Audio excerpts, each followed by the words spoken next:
Hello. Have you ever had a recipe that you've wanted to use, but in its current state, it is not keto friendly? Or maybe you have a meal that you like or that you've eaten in the past and you want to tweak it and make it a keto meal so that you can continue to enjoy one of your favorite meals or dishes? Well, that's what we're going to cover in this video. Welcome to A Great Cooker. I'm Sophronia. Today, I'm going to show you 10 ways that you can tweak, change, hack, alter, use whatever word you want, but you can change up recipes or meals and make them keto and have them still taste really good. Number one, I would say understand the elements that you are dealing with in your recipe. For example, say you have a stir fry and rice recipe. I would take a look at that recipe and I would say, okay, this calls for rice. And clearly, rice is not keto friendly. So that's an element that I'm going to need to replace or I'm going to need to address. In that stir fry recipe, it might call for teriyaki sauce, which tends to have a lot of sugar in it. So that's another ingredient I know I'm going to have to do some type of substitution. So that's the first thing I would say is take a look at your recipe and kind of isolate the components, the parts that you're going to have to change out or swap out for keto friendly versions. And same thing for a dish that you have cooked for a while. Like if you cook a dish and you use sweet potatoes, then you know that the sweet potatoes is what you're going to need to change. Number two, I would suggest replacing grains and pastas with vegetables that taste good. Now, I know this is the part where normally people will start talking about cauliflower rice, zucchini noodles, spaghetti squash, I think it's called. I have seen the recipes and I have tried a few times to substitute or swap out some of these foods. And personally, I don't like them. I don't like the taste of cauliflower. I don't care that it now looks like rice and that you put it in place of rice. To me, it's still cauliflower and I don't like cauliflower. Zucchini noodles, no matter what I do, they still just there's just still zucchini. And I one time I made a delicious lasagna. It's so fantastic. And I used is it spaghetti squash? I feel like I'm saying it right. I got a spaghetti squash. I cooked it in my instant pot. I did all the things that one is told to do. Put it in the bottom of my lasagna, layered it, and used that squash in place of the noodles. And I just have to tell you, that was the most disgusting lasagna I have ever had. I promise I'm not judging. If you like the taste of spaghetti squash, that's awesome because that really, I can see where that would be a great substitution. But oh no, it was terrible. It was terrible. I wound up just kind of scraping off everyone in my family, actually. We wound up kind of scraping off the cheese and the meat and just trying to eat that. And we left the squash on our plates. So, yes, you can do those types of substitutions if you like that. But I'm talking about just use vegetables that you like. So, for example, since going back to keto, I've discovered rutabaga. It is really tasty. It's not that difficult to cook. And I think it is a great substitute for potatoes, for both sweet potatoes and just white potatoes. Also, other vegetables I use now, radishes, I think, are something good that you can use in place maybe of a potato. No, of course they don't taste like potatoes, but they are a root vegetable. And just thinking of how we can kind of change our idea of what types of vegetables we have on our plate. Jackfruit is really good. I was at a when I was went to training for my for a job I used to have.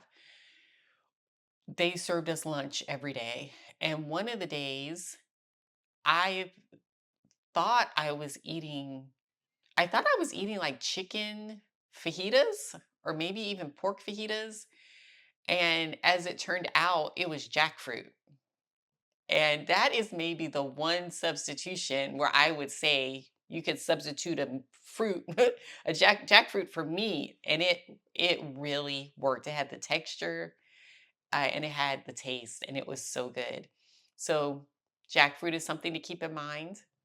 But yeah, just do some research. There's all kinds of vegetables out there that you can have instead of the starchy ones that you might find in a recipe. And so, tip number three, I kind of mentioned it a bit in tip number two, but find substitutions that work for you. Like I said, I don't like cauliflower, and I tried the cauliflower rice, and it just, there's no way. There's just, if I had to eat cauliflower rice in order to remain keto, I just have to find a new way to eat.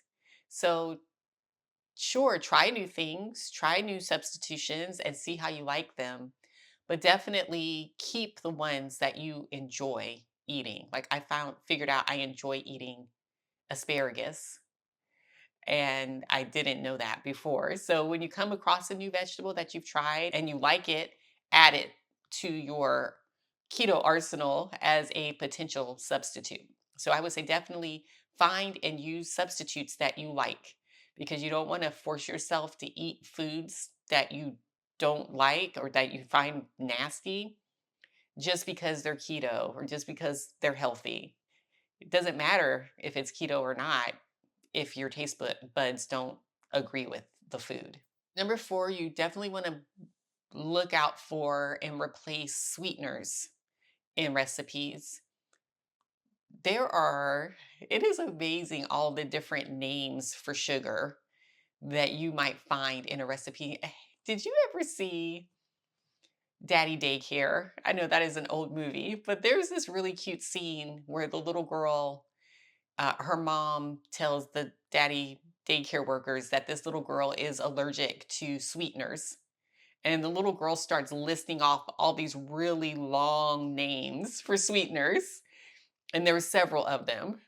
So I would say become familiar with all the various different names for sweeteners besides sugar or cane sugar, um, corn syrup, but there's lots more. So familiarize yourself with those sweeteners. That way, when you're buying sauces, store bought sauces or condiments, you can look and see if they are keto friendly. And if they're not, then you can look specifically for condiments that that are keto friendly or that are sugar free. Number five is you're going to need to find a way to avoid, like wheat, specifically flours, wheat flour, even whole wheat flour.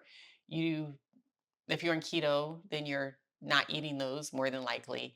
So you want to find out about different flour substitutes like almond flour, coconut flour. I will tell you this though, I used to bake a lot back in the day when I had a young family, small kids at home. I used to bake almost all of our breads from scratch, breads, rolls, pizza dough. And what I found was that I was never able to successfully do a one-to-one substitution. Like I could not take 1 cup of white flour and then just put 1 cup of keto flour or 1 cup of almond flour in its place and have my bread turn out right.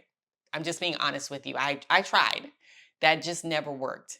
So if you are using almond flours, coconut flours, if you're using keto friendly flours, I would recommend finding recipes that are specifically geared towards those ingredients. So find you a bread recipe that's made with, say, for example, xanthan gum and almond flour, right? Find that recipe and use that recipe to make your bread, as opposed to trying to take a regular old sandwich bread recipe and subbing out the ingredients, because more than likely it won't work.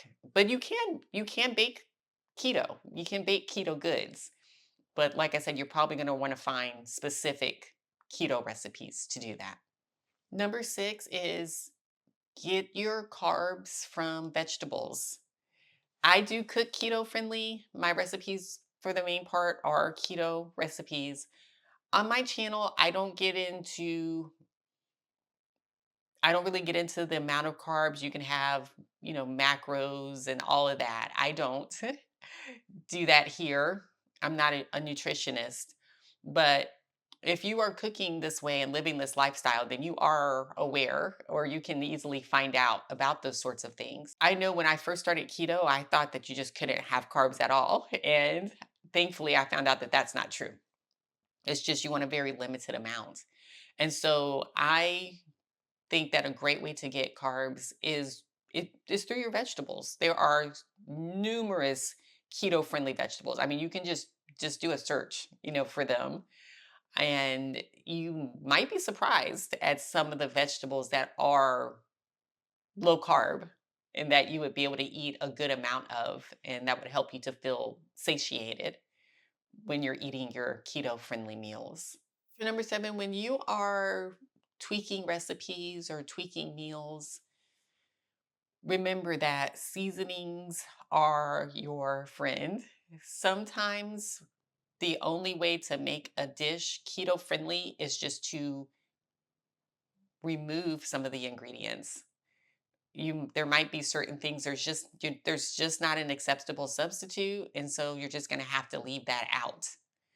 And what I've found is usually when I have to leave, something out of a recipe, I usually can try to compensate by seasoning everything that I do have in the recipe. Make sure that I season everything really well.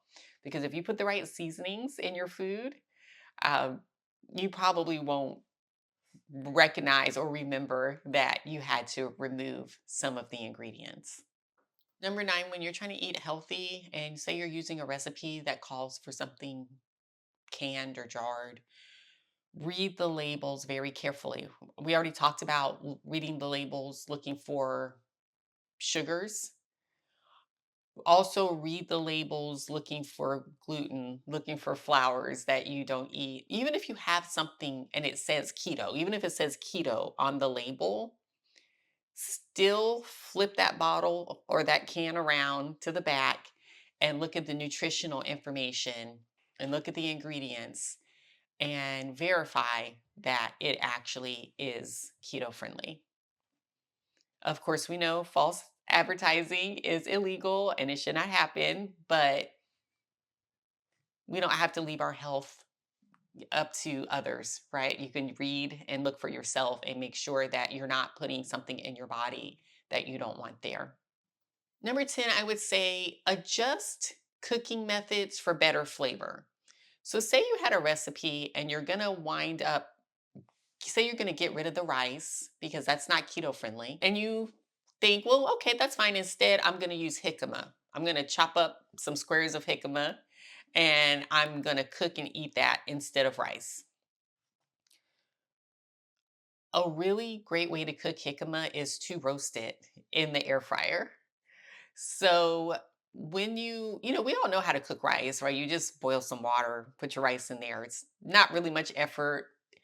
You don't really have to do anything special to rice. But when you're going to be using these different vegetables that you wouldn't normally use, do some research and find out, what's a good way to cook them to enhance the flavor. I feel like for the most part, you can almost never go wrong with roasting. Roasting vegetables just really deeply enhances the flavor. Also, sometimes grilling some of your vegetables can really up the flavor as well. So just, do a bit of research, do a bit of experimentation, and just try out different cooking methods that are going to make the foods that you are eating taste really delicious. I would like to know your tips if you would like to share them. So if you do want to, make sure and leave me a comment while you're there. Also, make sure to subscribe to A Great Cooker. Another video is going to pop up somewhere right around in here. So make sure that you check that video out as well.